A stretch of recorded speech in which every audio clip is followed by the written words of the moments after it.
Good afternoon and welcome to the July edition of Dad X Discussions. Today we're hosting an open town hall with the 2025 nominees for the National At Home Dad Network's Board of Directors.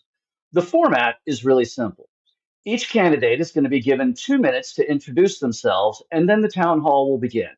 We have questions that were submitted in advance by our membership, and each candidate will be given a minute and a half to answer each question. The order of the answers will be rotated to keep things fair. We're also going to be accepting questions from the audience via chat on Facebook and YouTube as time allows. None of the candidates received any of these questions in advance. And I do want to stress this is a town hall, not a debate. Please answer your questions for yourself without referencing any of the other nominees or their answers. And for those submitting questions, all of these questions need to be applicable to all five nominees. So nothing that is directed at an individual or group of individuals. Now, we only have 90 minutes, so without further ado, let's go ahead and meet the nominees. Our first nominee is going to be Joshua Burnson. Hi, Josh. Hey, how's it going? My name's Joshua Burnson. I'm 43 years old. I live in Pinellas Park, Florida, which is in that Tampa Bay area. I have 3 kids. I've been a stay-at-home dad since 2010. I did have a brief break where I went back into the workforce for a couple years, but then became a stay-at-home dad again. 3 kids are, my daughter's about to turn 18, and then I have an 11-year-old son, and then I have a 6-year-old son.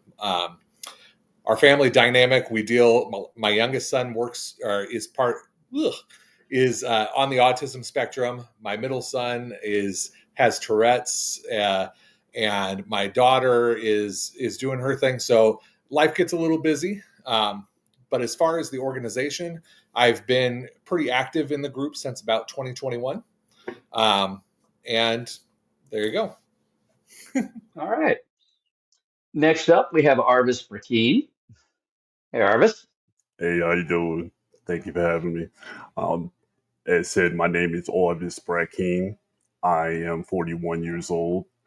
I've been a stay-at-home dad for the length of my children's, age been on Earth. So for 14, about to be 15 years. I have identical twin boys, Orvis the second and Angelo Brackeen.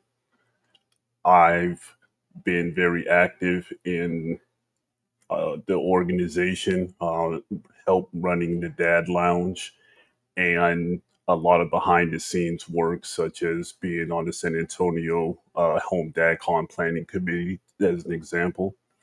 And I am very grateful for the opportunity to be a nominee for the board of directors.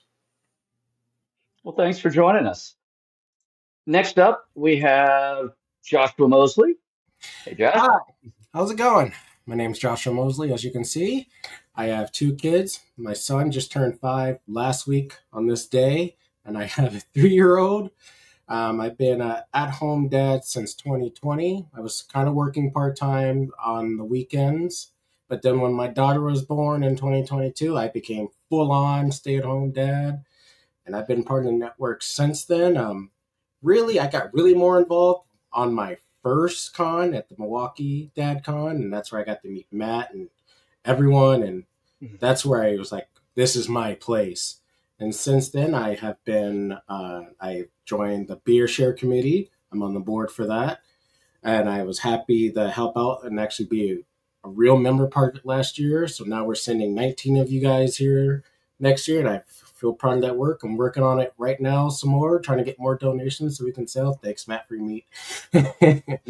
And I do a lot. I am also the host of Father's Eve Milwaukee. I am an admin for Brewtown Dads here in Milwaukee. I just like helping out dads when I can. Awesome. Well, thanks for joining us. Next up, we have Kieran Ocampo. Hey, good afternoon, everyone. How are you? Kieran Ocampo, 44. I live in New Jersey, right outside of Philly. I've been with the organization since late 2023 and very social in the network within the last year and a half. went to St. Louis as my first AdCon, really enjoyed it, really appreciated it. I kind of hung out like in the background for everything. And after my first year, I figured I want to try and do something and give back. And so being nominated for the board is pretty much, I guess, the pinnacle of trying to give back in an official capacity. So that's why I'm here. All right. And our final nominee this year is Dale Van Vlora. Hey guys, Dale Van Vlera, 44. I live in Sycamore, Illinois, which is about 60 miles west-ish of Chicago. I have three boys, ages 15, 8, and 5. I've been fairly involved with the organization since about 2022. Currently the volunteer coordinator and the committee chair for the Facebook admins. I am also have gotten really involved with my middle son's soccer league. I actually became the regional commissioner recently, so I'm kind of getting a feel for how that goes. That is a whole different kind of board of directors than I've been on before. I am on 2 of the board of directors for my HOA, but yeah, being on the board for AYSO is a little bit different. Yeah, and that's me. All righty. So, without further ado, we're going to get started. The first question that we have that was submitted is pretty straightforward. It asks, what experience and skills do you bring to the table, and how will that help the network? Our first person is going to be Joshua Burnson.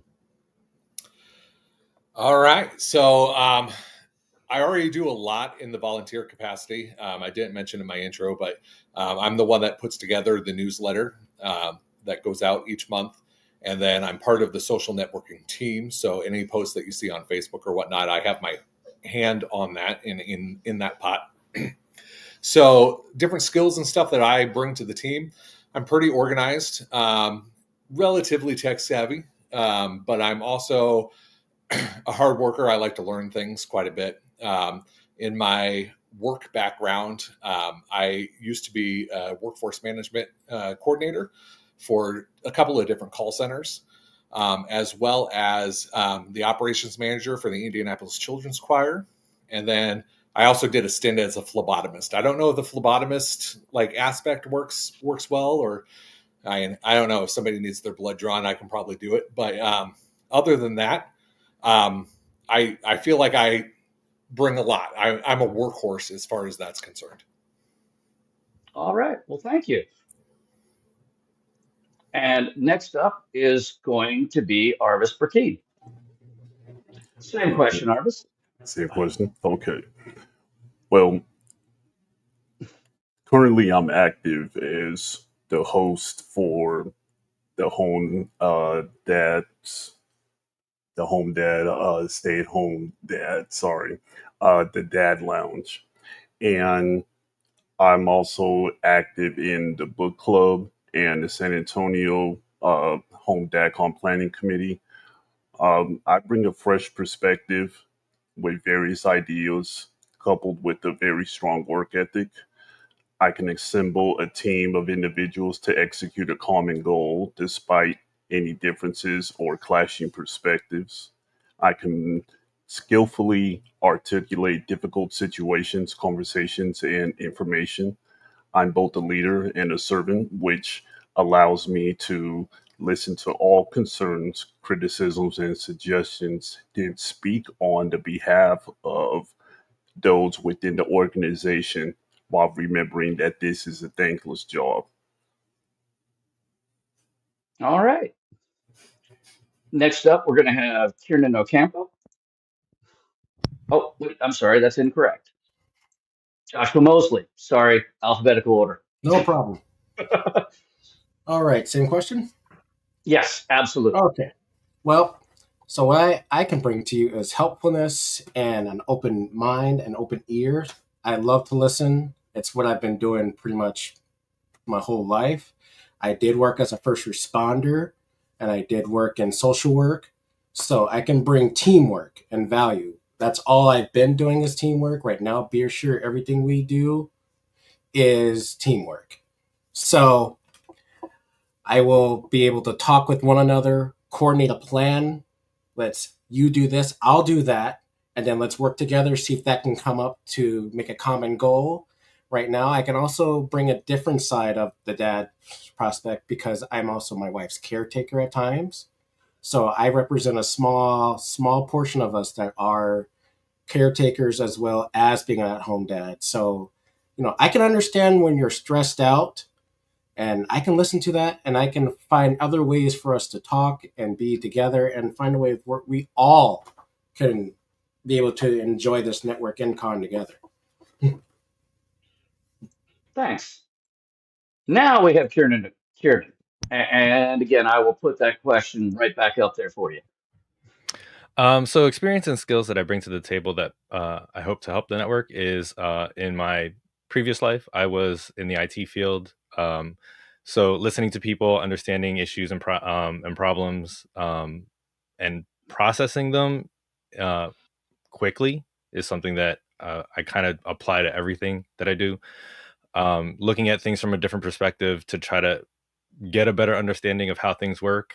As far as a goal to kind of make things work better is just understanding the needs of both the the board side and the member side and trying to figure out how we can make them work for everyone. So I guess an official way, just processing things and understanding things. And I was also a team lead as my last official position, managing other technicians to figure out who's going to work best in what situation, trying to understand things in a certain space better than somebody else might just because they're free, and then trying to rearrange those things and basically trying to accommodate the best person for the best situation, and trying to get things resolved in the best way possible. Awesome. And last for this question, we have Dale Van Flora. In my previous life, before I became a stay-at-home dad, I was in retail management. So I'm good at listening to people, listening to problems they may have, keeping a level head, and being able to help solve those problems. And now I'm also a facilitator for the Dad's Gotta Talk support groups. So that involves a lot of listening, and sometimes it involves kind of trying to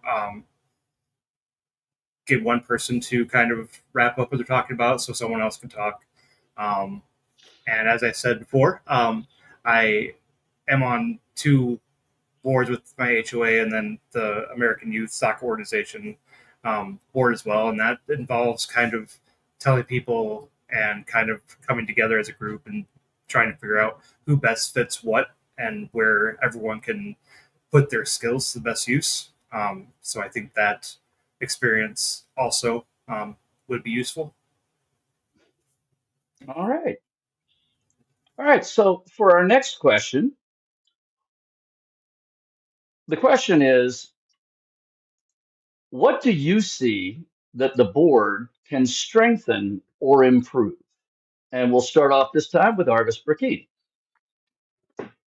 So to strengthen or improve that I see is, of course, communication, because many of us communicate differently.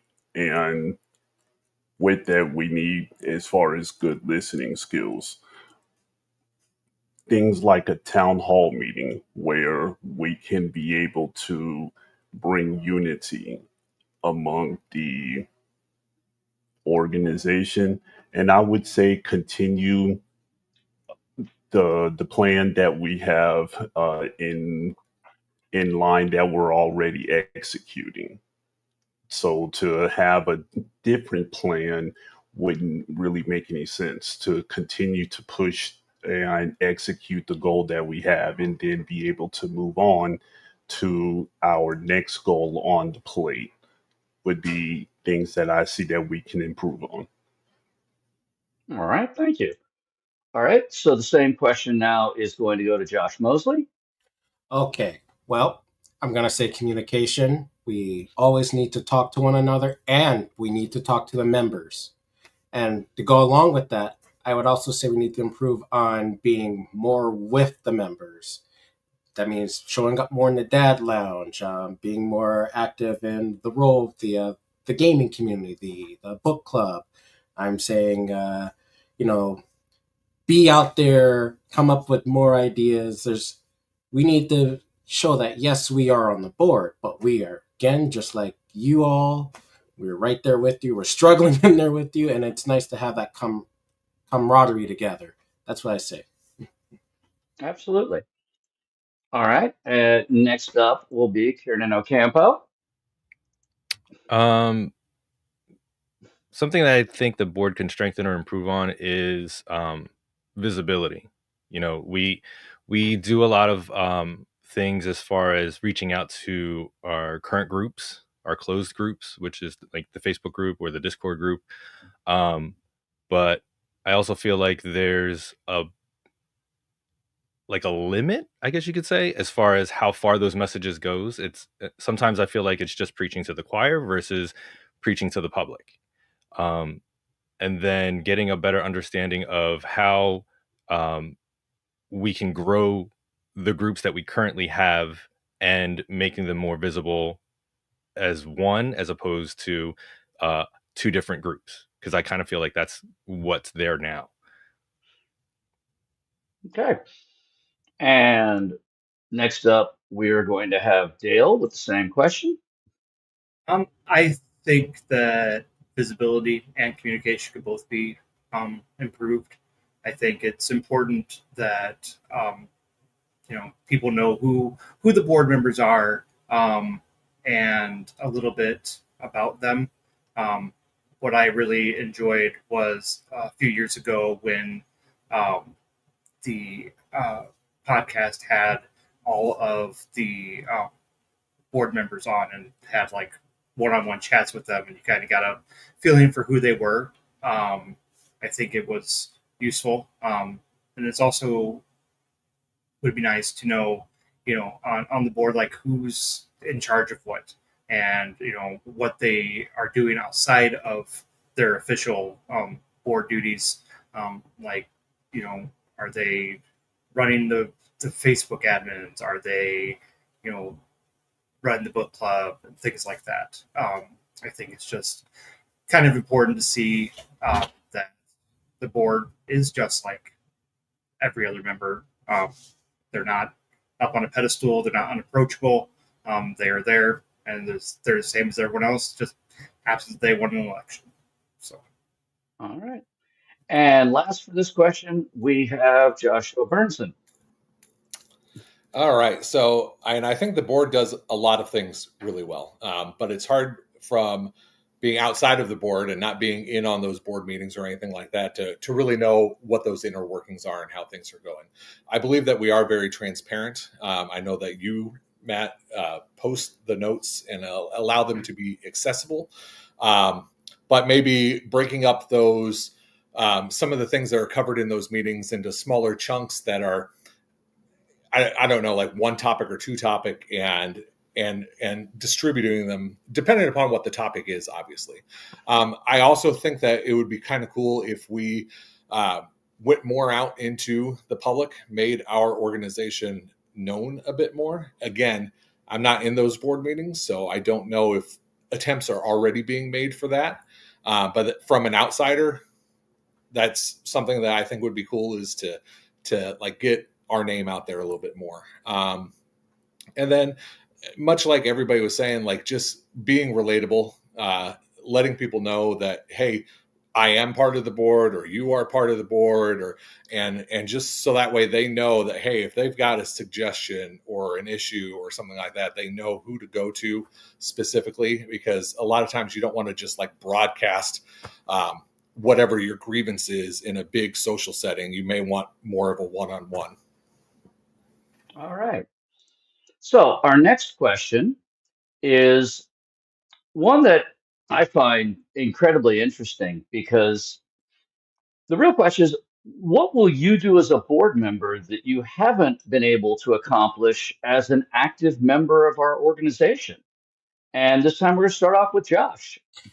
Okay, so this is actually something I'm still working on the finer details on. As I said earlier, I am my wife's caretaker, and I only met, I see, one or two other people who are kind of similar in that same situation.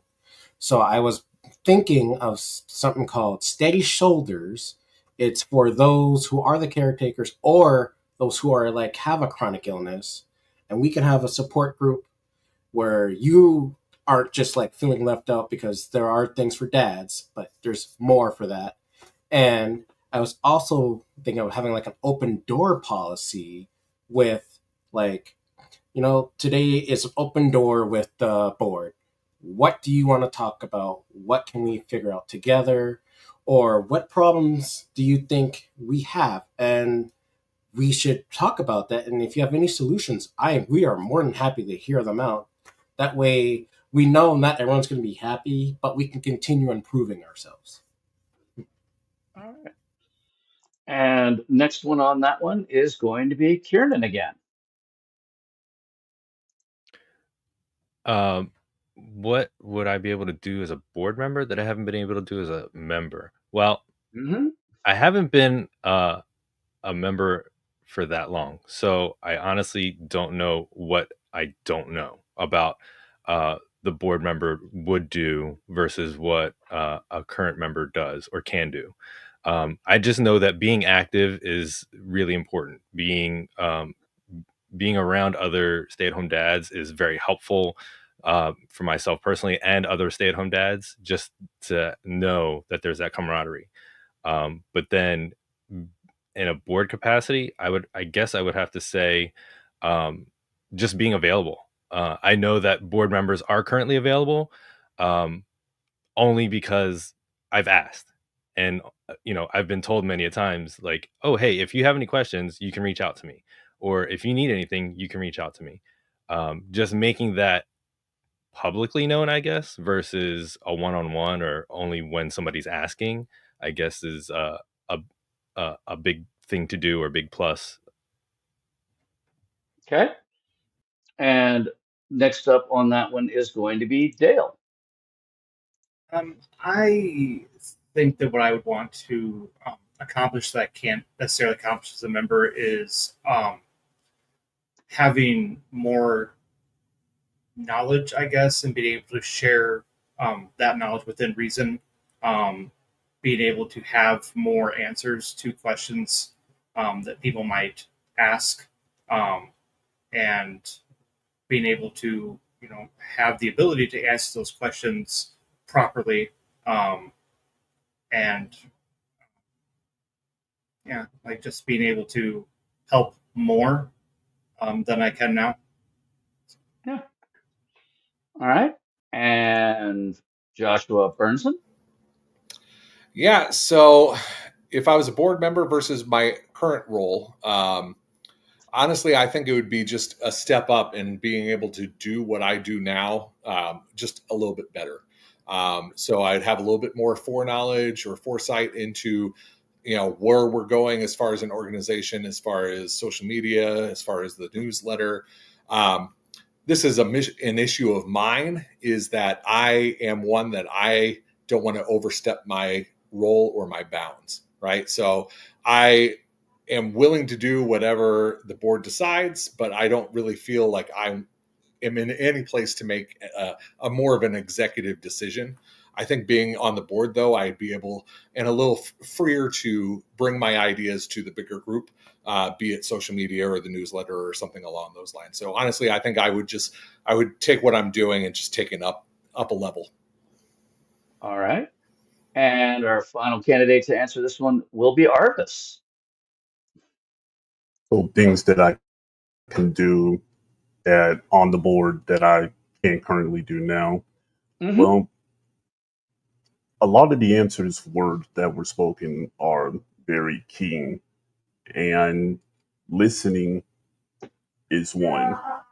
We can listen only at a certain extent to a certain point, and the reason why is because we need to bridge the gap, because I hear things that are spoken in the book club. I hear things that are spoken in the dad lounge. I hear things that are spoken to me personally. But to be able to have something that Kieran and I have been talking about for a while is a town hall where we can have something like this and be able to better connect with the dads.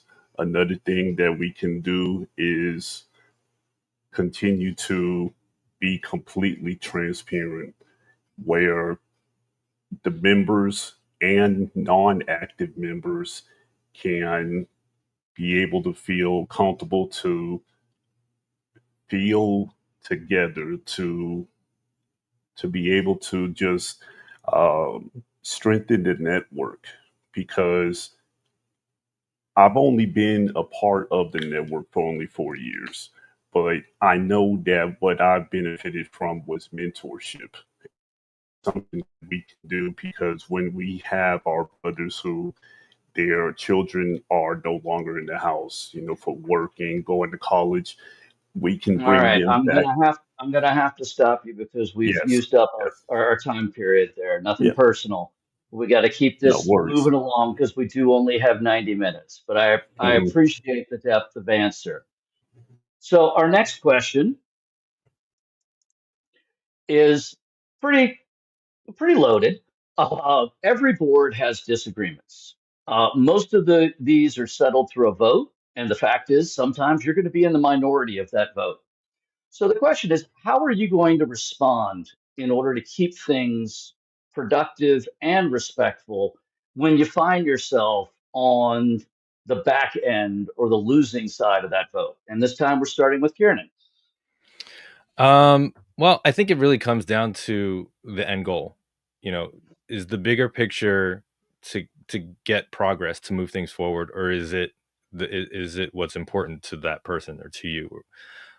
If the end goal is what's going to help the organization grow, then it doesn't matter if I'm in the minority or not, because that should be the goal. It should be whatever it is, should be improving the organization, improving um, the the experience for the members, and improving things to grow bigger from the previous year.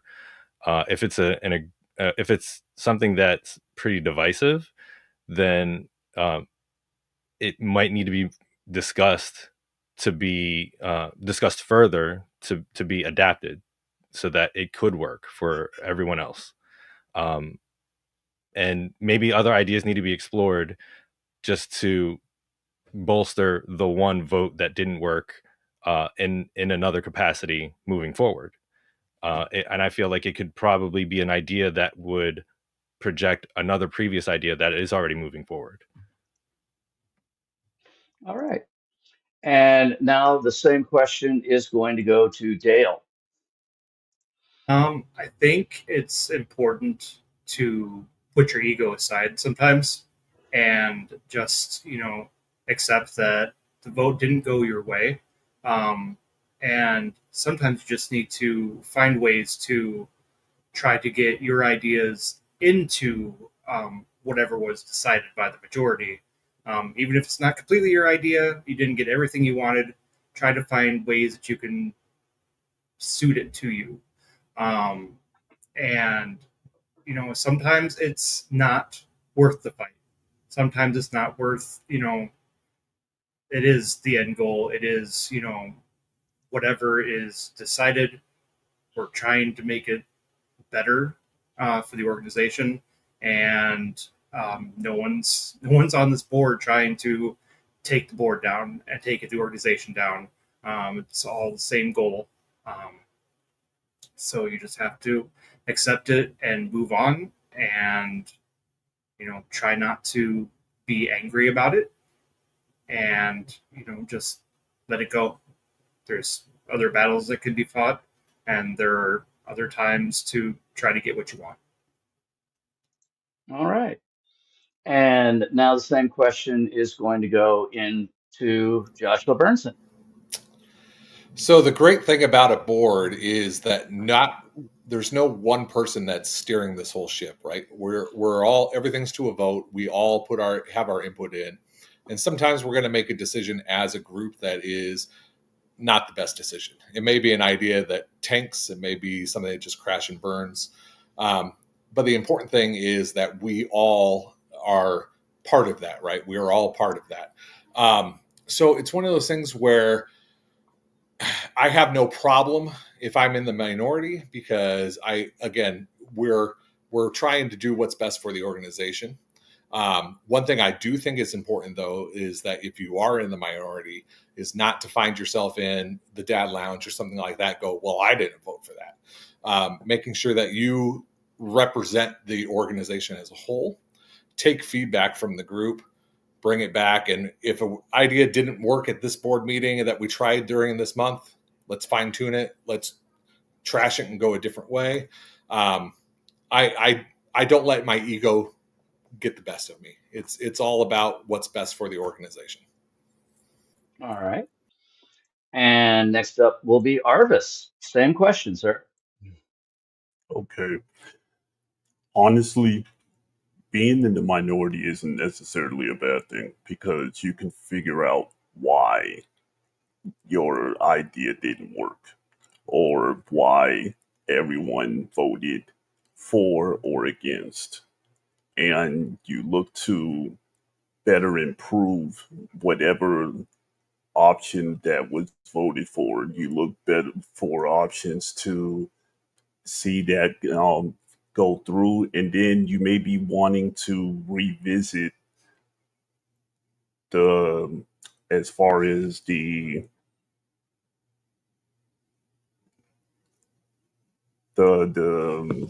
I'm getting tongue tied. Um, you're able to visit your idea, at a future date. So it doesn't necessarily always mean that it's going to be a bad thing. Just to be humble and continue to work hard and know that it's not a battle, but it's collective minds coming together to execute a goal. All right. And last on this question is going to be Josh Mosley. Okay, so I've actually had a lot of experience with this, starting since high school when I was on a board to choose a new principal. I'm currently on the Beershare board, and we do this now. And I did this actually as a social worker and then first response. So I'm used to my ideas not always being the one we're going with. And something that I picked up a long time ago was, you're not always going to make everyone happy. And, and sometimes that's going to be your decision. But you look at the greater good of what you're trying to do. So in social work, I had an idea and I talked to the other social workers to come up with a plan for this kid. And I put up an idea and we all voted like, that's not the best idea. And, thank goodness, actually, because you know what? We found a better plan for this kid and he's thriving. Same when it came to our first response. If we need to make entry or something, I actually came up with an idea. We're like, you know what? That's a good idea. Let's vote on that. And we actually did right before we stormed and, saved the kid. But, that was something else. And with Beershare right now, it's all about teamwork and group effort. And I have such experience handling this that like it blows no mind as long as we can come together and as long as we can say, it may not be the best, but it works, then that's fine by me. All right. And our next question is one that really speaks to me. And that's the fact that being on the board is a 3-year commitment. It's going to involve monthly meetings, communications through Slack, as well as emails and everything else. Have you discussed this with your family? And is this going to fit into your everyday life? And this time we're going to start off with Dale. Yes, I've actually discussed this with my family. I discussed this with my family the first 2 times I ran. And my wife is totally behind it. She supports it because it's something that I care about. Um, and now, being on the AYSO board, it's also a 3-year commitment to be regional commissioner. So I have no problem with that, obviously. I'm ready to put in the work, and I have the support I need. All I got to do is say, hey, I have a meeting this day. We got to make it work, and we make it work however we have to. But yeah, So Cool. All right. And next on this question is going to be Joshua Burnson. Yeah, so my whole family is really on board. I, much like Dale, this isn't my first rodeo as far as running for the board. So definitely brought it up with my family in years past. But they know what this organization means to me. They also know what this organization means to them. I mean, over the years, they've gotten to meet some of the kids of some of the dads and some of our friends and stuff like that. So they realize that, hey, this is an important group. We do important things, and that this would be an important role. So they're totally on board. They totally support. They're great as far as that's concerned. Awesome. And next up will be Arvis. Same question. My family actually is used to me being in multiple meetings, anywhere from 5 to 10 meetings a week. And they understand what this organization means to me. My commitment is unquestioned, and everything that comes with it. I'm already in Slack when it comes to the San Antonio Planning Committee. When it comes to the Dad Lounge, very involved with that. And so becoming a board member for 3 years would not change anything. It's already it's already organized, and it's already expected. All right. And next up is Joshua Mosley. Same question. Okay. Well, this is actually something my wife and I talked about. We had a deep talk and a deep think about because this is a serious commitment. Because haven't actually been out of job, even though this is like 5 jobs in one, in like since 2022. So, and at first I was nervous, but she could see this like I really want to be back out doing something I care about, and that is being in a leadership position, being on a board, helping dads. And this group has saved me because, I was depressed. And when I actually did go to DadCon, it helped me immensely. It's like a 180 or 360, whatever you call it. So, yeah, I know it's going to be a commitment, but it's one I'm passionate about. And I'm finally glad we got the Slack thing figured out for me because, yes, I will do Slack. So, go back to that communication thing, yes. So yeah, I understand, and we're ready for it, and they can see how much this means to me, my wife, my in-laws, so we're ready to jump the gun on this. All right. And last but definitely not least, we have Kieran. Again, same question.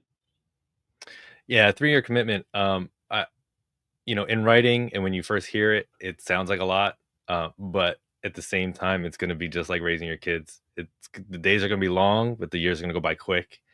And I know that it's the measurements are going to be in what's accomplished. If you can accomplish what you set out to accomplish in that 3 years, and you see the progress and you're happy with yourself, then it was all worth it. And my wife and I had this discussion. That was the first thing we talked about when I found out it was a 3-year commitment. And I said, that is a long time, but at the same time, I feel like that's a drop in the bucket. My son is already 4. And I said, timetable wise, if I end up on the board, he'll be 5 by the time I get a full year in. By the time I'm done, he'll be 8. So, this is like my shot to do it before I know whatever else comes up as far as being really involved in with my son and extracurriculars that he's doing. So it is a big deal. We have discussed it, and we are looking forward to the challenge if it happens. All right. So for our next question, this should be a quick one. It is, have you ever worked on a board or in a similar group as this? And we're back around to the front again. So we're starting with Joshua Burnson. Yeah, I play tenor saxophone, and I've been in several different community bands around the Tampa Bay area. 2 of which, though, I was on their board for a while. And then I was also on the elder board at a church that we used to go to. So I've had 3 different rounds of being on boards for different organizations. Okay. And next coming up, we have Arvis. Same question. To answer the question on have I ever worked on a board or in a similar group, the answer would be yes. With my church, uh, with as far as my friends when with their businesses, uh, it's something that comes normal to me. And so this would be as far as with my experience, I can definitely be a valuable asset on the board of directors for the National at Home Dad Network. All right. And again, now we're coming to Josh Mosley. Yep. So as I said before, I'm a board member on the beer share committee, but I've also been on the board helping choose tuition ideas for my college, and that was back when I was a junior and senior. I was invited to the board to talk about how are we going to keep kids coming. So yes, it's I can do this. If I can do it for a college, I can do it for the National Home Dad Network. It would be also when I worked for my college and as a first responder for them, when I was left alone with the entire campus. And I had to make decisions and call them up and like, this is what's happening. Yes or no? Yes. Okay, good. We're sitting that way. We're letting that happen. So I can do this. All right. And next we come to Kieran. Have I ever worked on a board in an official capacity? No. But I have been a part of several teams and groups that deal with boards, work with boards. So I'm familiar with the ebbs and flows, the ups and downs, and the processes of working with a board. All right. And last but not least, we have Dale Van Valera. Yep, I've been on boards before. This would be the 5th time that I would have been on a board, as well as leadership positions whenever I was working. So yeah, I've done this kind of work before. All right. Told you that one would be pretty straightforward. Our last question, actually, that is the last of our pre-submitted questions. We do have a couple of questions that have come in from the audience. And this is an interesting one. This one comes from Jeremy Haston. He would like to ask, if it's not one of the questions already, because it's not, how much time a week do you think is going to be involved in being on the board? And how do you plan on committing to that amount of time? So on this one, we're going to start with Arvis once again in the round robin. Hello, Jeremy. Thank you for a very good question. With me, it's all about compartmentalization. It can be as far as 1 week, it can be a small amount of time. The next week, it can be a heavy amount of time. I go into this realizing that I have to dedicate all my time, just as I do with everything else. This has been already spoken to with my kids, currently my wife, and even my outside family with the church and everything else that I'm involved with. So I'll be able to do this without missing a hitch. All right. And next up is going to be Joshua with the same question. Okay. So thank you again, Jeremy. Glad you're watching. So honestly, this can be whether it's an hour a day to 3 hours a day to we meet once a week. I will make it work because it's just to me it's like being on call, and I've been on call. So if something comes up, we're like, hey, we need to figure this out. I'm like, okay, let's figure that out right now. I'm at my kids' practice. Let me step away. I'll call you up, or like, you know what? Can this wait? If this is actually something that can wait, like at least 5 minutes or an hour, let's do it. I would just give me an hour to finish cooking dinner while they're eating. Let's go. All right, they're eating. I'm here. What should we do? So it's going to be a range, but it's going to be a commitment range that I am going to make sure I fulfill. All right. And again to Kieran, the same question. I don't know how much time would be involved, but at the same time, I would have to say that it's going to take as much as it needs to. If it's something's pressing, if it's something I can't manage later on, then I could figure it out basically. Other professional dads that work, that are involved in their kids' life, figure it out how to be more involved in their kids' lives.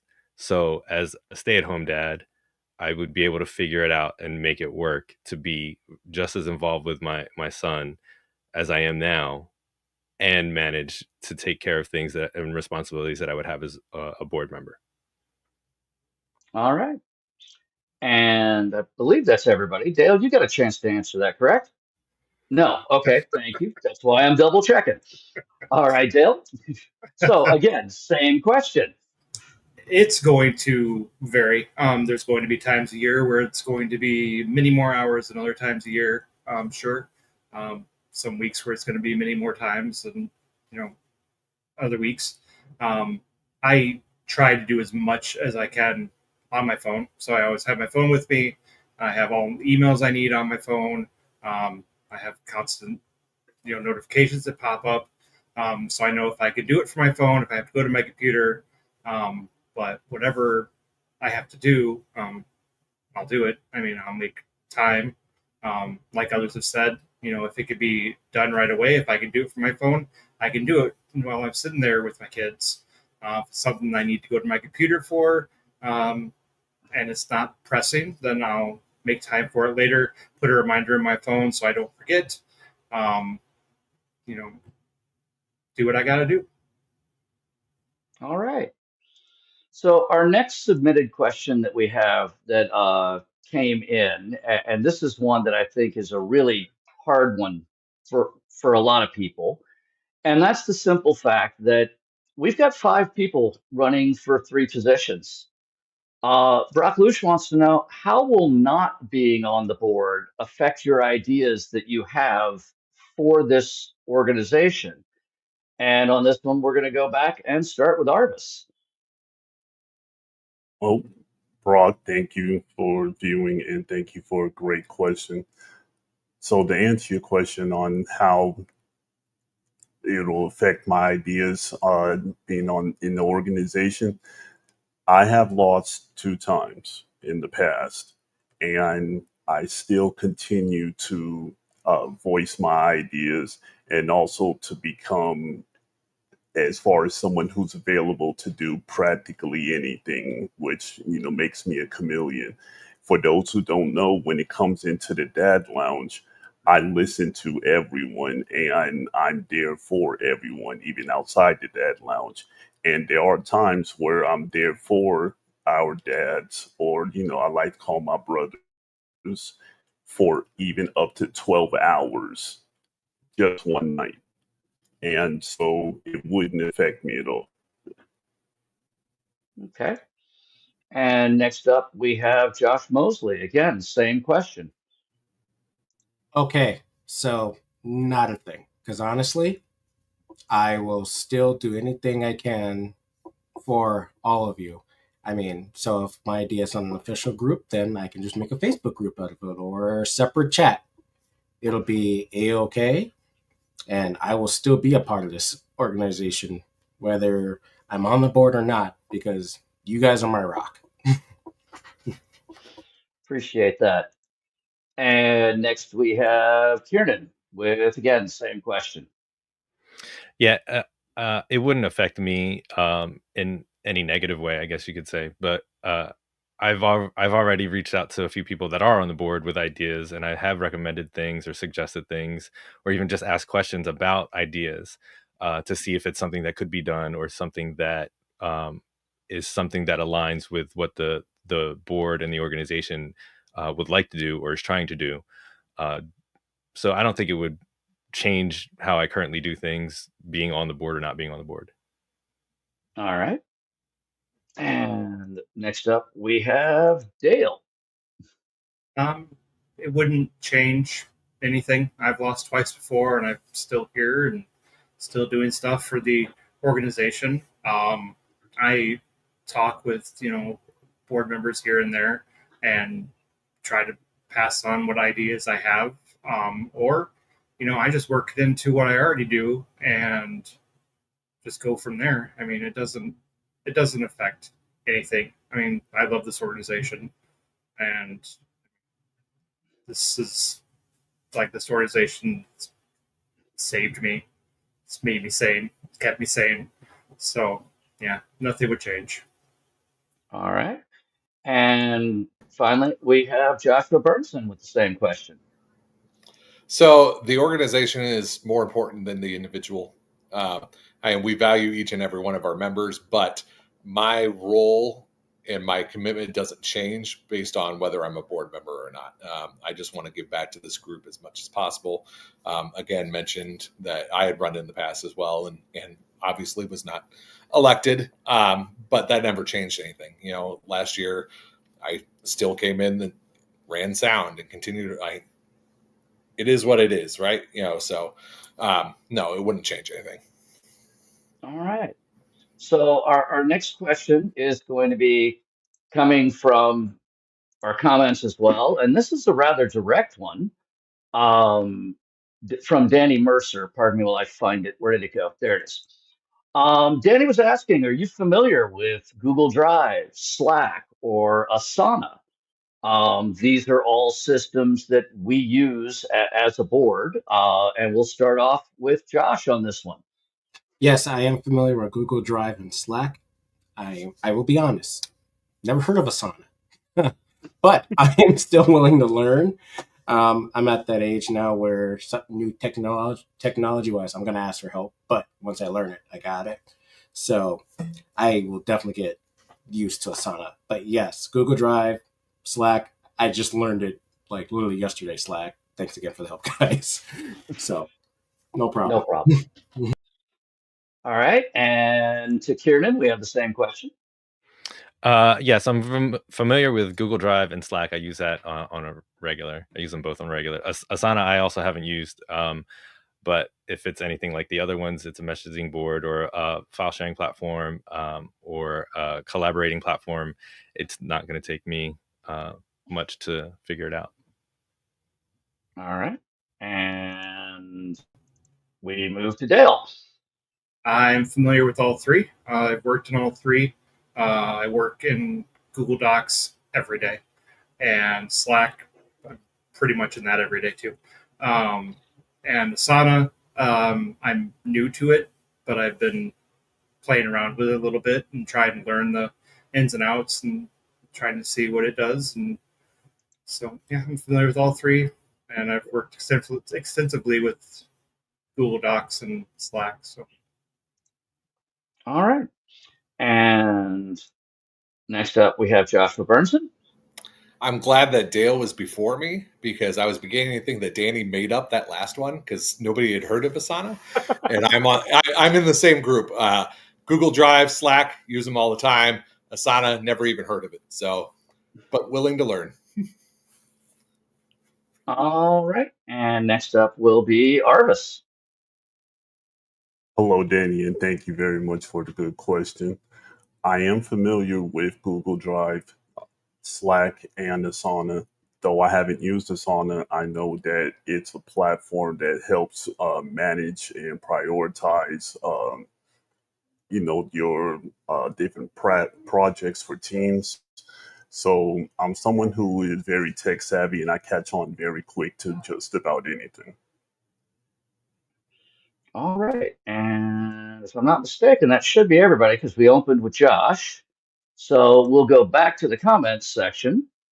The next question that we have comes from David Rogers. The National At Home Dad Network is a 501c3 nonprofit, and board members are fiscally responsible for the organization. How are you going to make sure that the organization remains financially stable? And on this one, we're going to start off with Kieran. Oh, thank you. Good question, David. It would have to start with understanding how the board is handling finances to get familiar with it. And then understanding the end goal. What's our needs? What's our wants? And then prioritizing them. I remember seeing the financial layout from the con, and I was like, that's a lot of information. But to move forward, seeing the membership drive is a good thing to see. But me personally, I also feel like that's kind of like preaching to the choir, because we're asking essentially current members uh, to be members. But I would like to see a little more public outreach when it comes to anything that the organization does to help bolster the finances for the organization, to help keep things going, to help them progress and help them grow, so we can get better offerings at the convention, or as an organization, or as a group, members specifically. Because that was one of the first things I noticed when I became a member, is what's the difference between being a member and not being a member. So I'd like to see a difference in that and help us grow. All right. And next up on the same question is going to be Dale. I think the way to make sure that the organization stays fiscally responsible is to understand as much as I can of where the finances come from, where they're going, and question anything that seems odd to me. I mean, so I can better understand what I don't understand. I mean, that's the way to stay fiscally responsible, and make sure that we're spending money in appropriate ways and ways that are going to push the organization forward and not set us back. And make sure that we're spending money on useful things. Yep. All right. And to Joshua Burnson, same question. It's just a matter of making sure that everything that we're spending money on aligns with our goal, with our end goal. So step one is making sure that we are all on the same page as far as what are we trying to achieve, and then making sure that every dollar that we're spending is going towards that, and making sure that we are making some ethical decisions as well. Like we want to make sure that we are putting our money into things that are going to better our group. So yeah, just making sure that we're keeping track of everything and making sure we're making smart decisions. All right. And next with the same question is going to be Arvis. Okay. David, thank you very much for the good question. The way that we can better as far as keep the group financially stable is to, one, closely work with the treasurer, and not to mention understand the needs, wants, goals, and mistakes that the organization has made. And especially the mistakes, so we can not only learn from it, but not repeat those mistakes.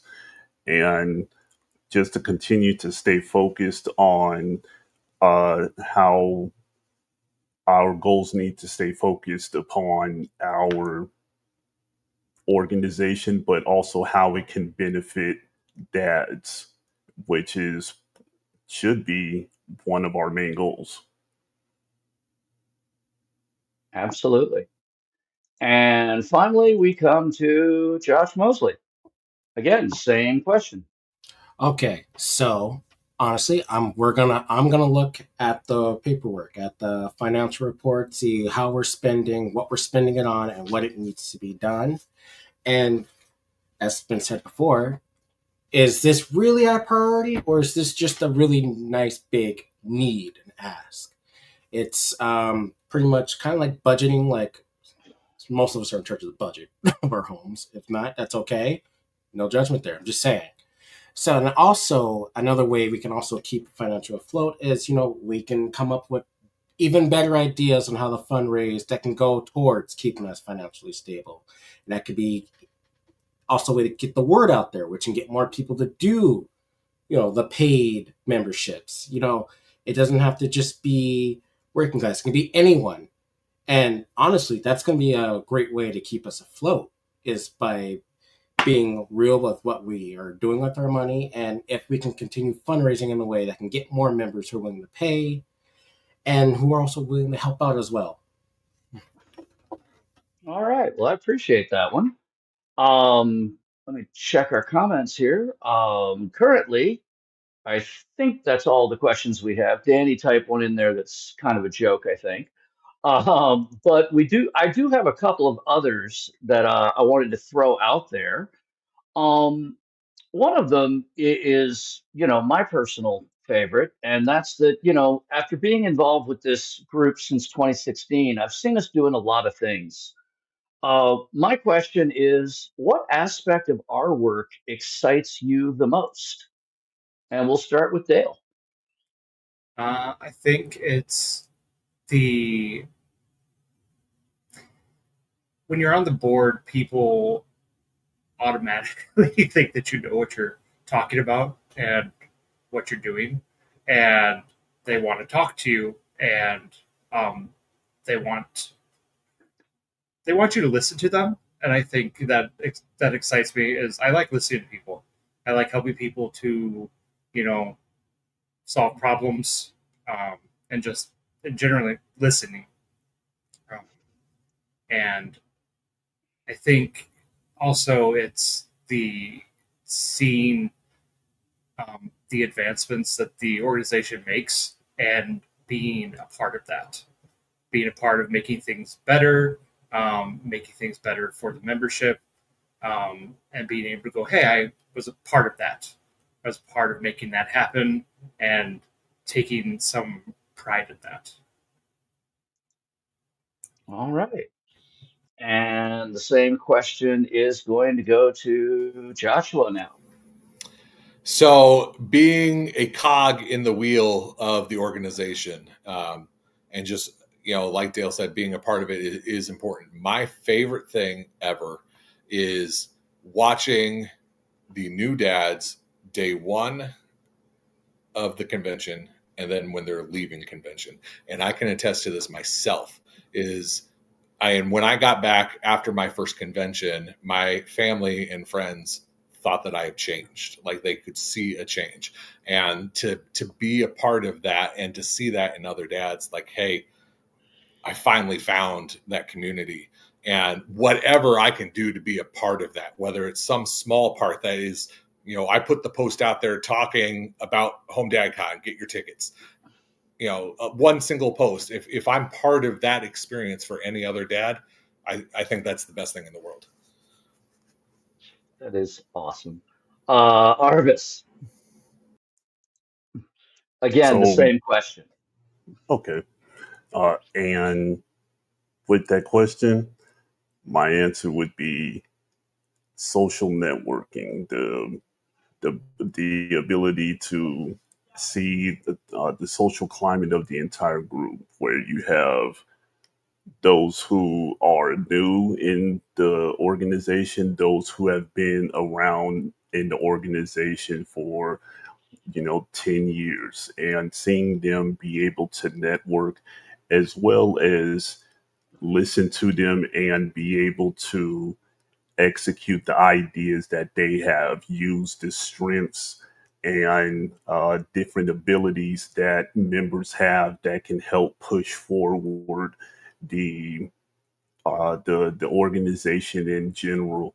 Not to mention, find more ways so that we know that we can be in this job and enjoy our job. And so there's a lot of many things that excite me within this group. All right. And Josh? Okay, short and sweet. Really, it's the glow up that we get. And as it's been said before, the love and care that you can see, like out in the con or just even in the dad lounge. And when you finally see someone be like, whoa, and it's like, there it is. It's the glow up. That's it. It's what it gives to everyone. I just love it. Yeah. Just love it. And our final person on this question is going to be Kieran. So it excites me most is seeing the progress and the outcome. To be honest, like from my experience of being, first time attending last year and just meeting people throughout the year, and then hearing them say, "Oh man, I'm working on this, working on that for the con," and then seeing it in place. Like I've always been that way. When I was younger, I did a lot of theater and being in the background, being on stage, and seeing it all put together.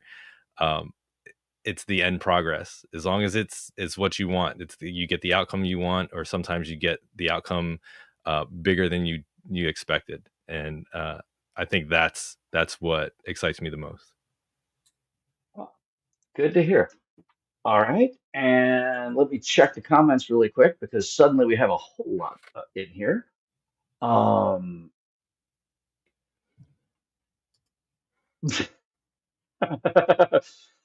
yeah, David Rogers threw one in here.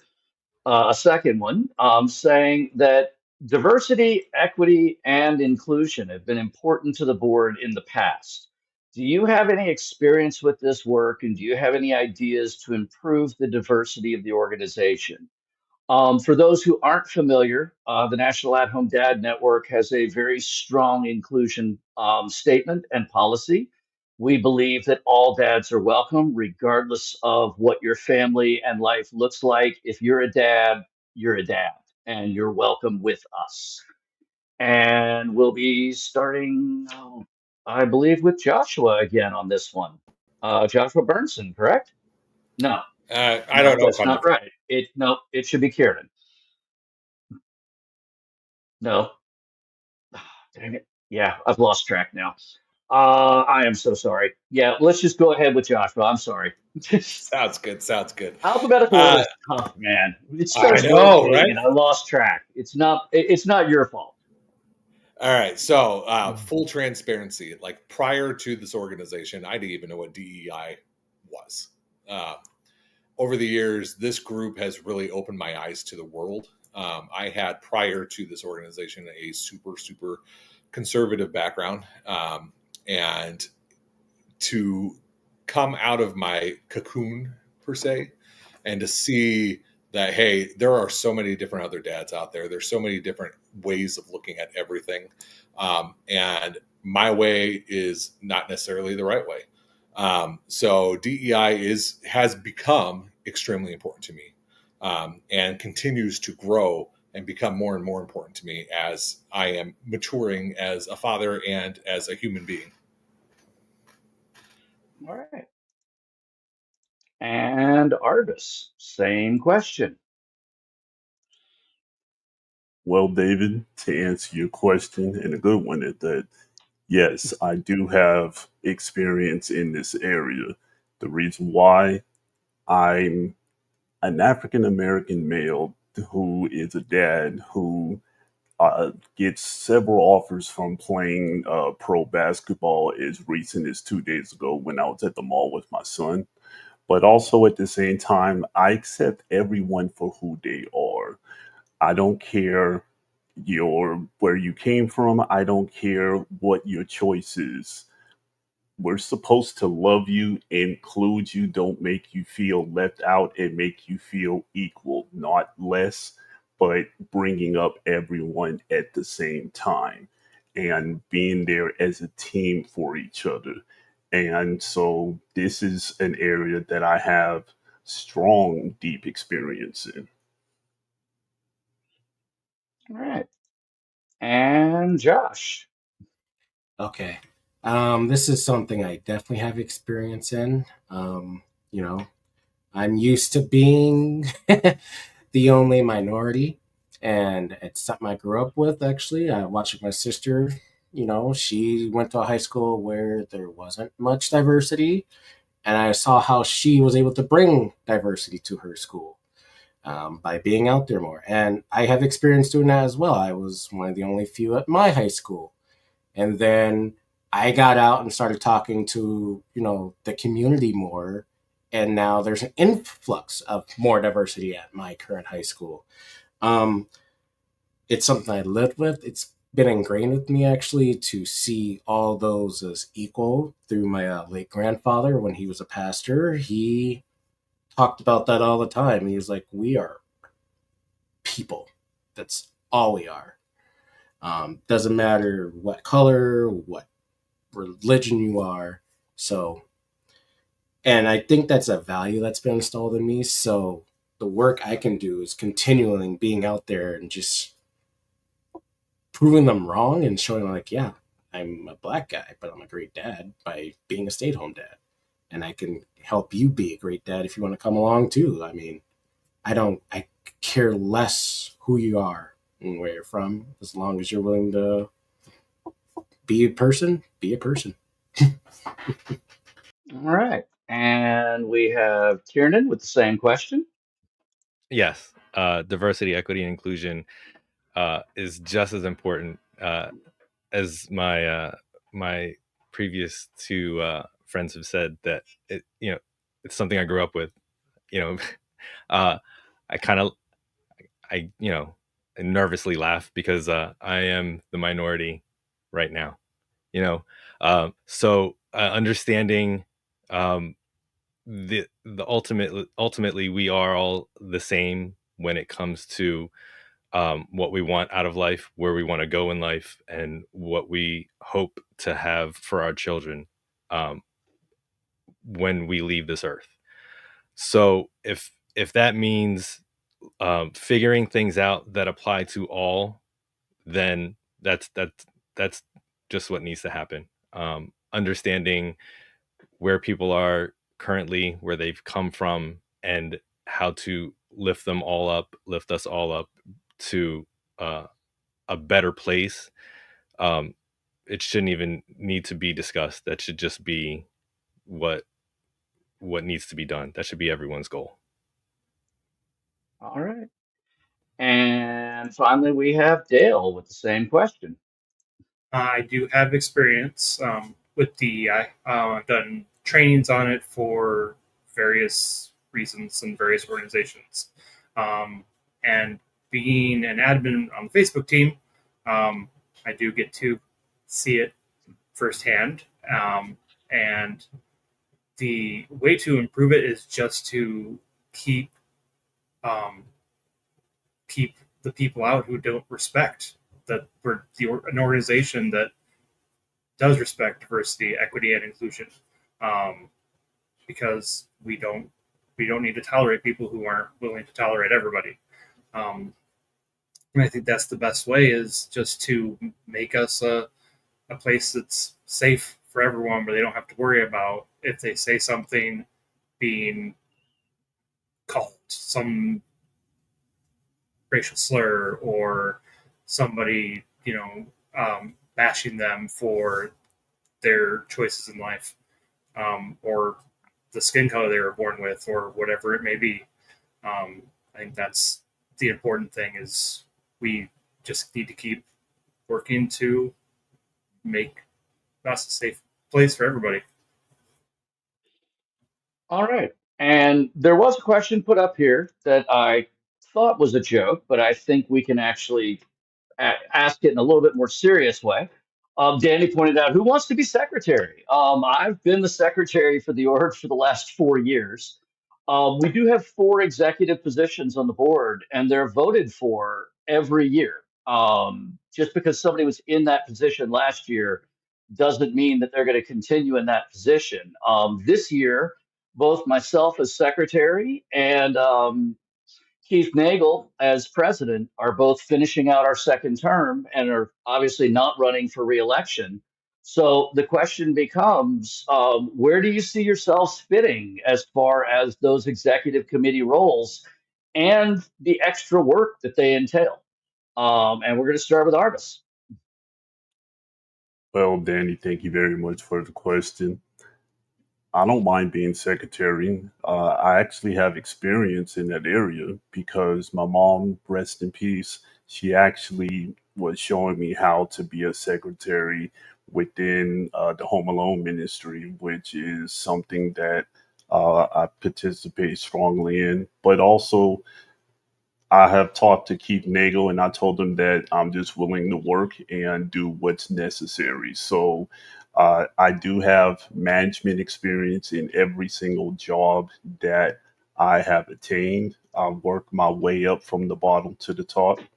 And here I don't plan on as far as stepping on anyone's toes or causing problems, but wherever you need me, I will definitely do.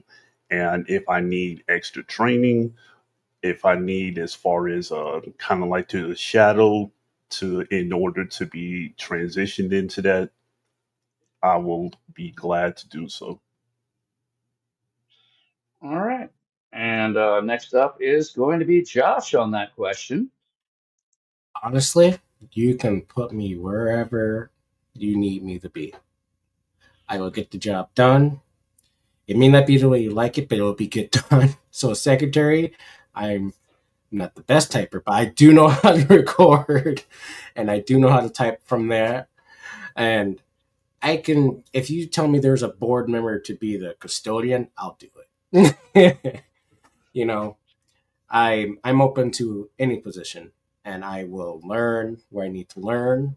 I can always be where I'm needed to be. So there's no problem where you stick me. All right. And Kieran, same question. As much as I would love to contribute in an executive capacity, my ADHD is going to say no. Hey, honesty is appreciated, very much so. And next on the list would be Dale. Uh, yeah, like others have said, I'll do whatever I need to do wherever I need to be. But secretary in particular is the executive position that I would really like to have because I am organized and I can type fairly fast, and it's just something that I think I would be good at and I would like doing. Yeah. All right. And next we have Joshua Burnson. Sure. Why not? That Yeah, that I'll is do the it. most that's the most straightforward answer I've heard. Point blank. Yeah. That is the most straightforward answer I've heard this entire experience. I'm going to put out a last call now to our audience. We've got about 13 minutes left before we are out of time because a couple of our candidates do have commitments that they have to get to. If no one else has any other questions, I do want to just bring everybody up here and I want to thank you all for your time and the effort of doing this. We've never done a town hall before. And I want to compliment all of you. This is a brave thing to stand up here and answer questions with no idea of what's coming. I think this is something that really benefits our membership. And I hope this is something that we continue to do moving forward from here. I want to thank you all on behalf of the board, on behalf of the organization, and on the behalf of everyone watching, whether they're watching us live or remember this is going to be available for people to stream afterwards, whether it's on Facebook or YouTube. In the meantime, I want everybody to remember Home DadCon does start on September 11th in San Antonio, Texas this year. There is still time to get your room. There is still time to buy your ticket and come join us. If you aren't able to join us, remember all voting members of the organization get to vote, and that vote is important. The ballot is sent out via email. You will get that email. Please cast your vote. Your vote matters. Even if you can't make it to the convention this year, we want to see everybody. All right. In the meantime, everybody have a wonderful day, and we really appreciate you all for joining us. Bye, everyone.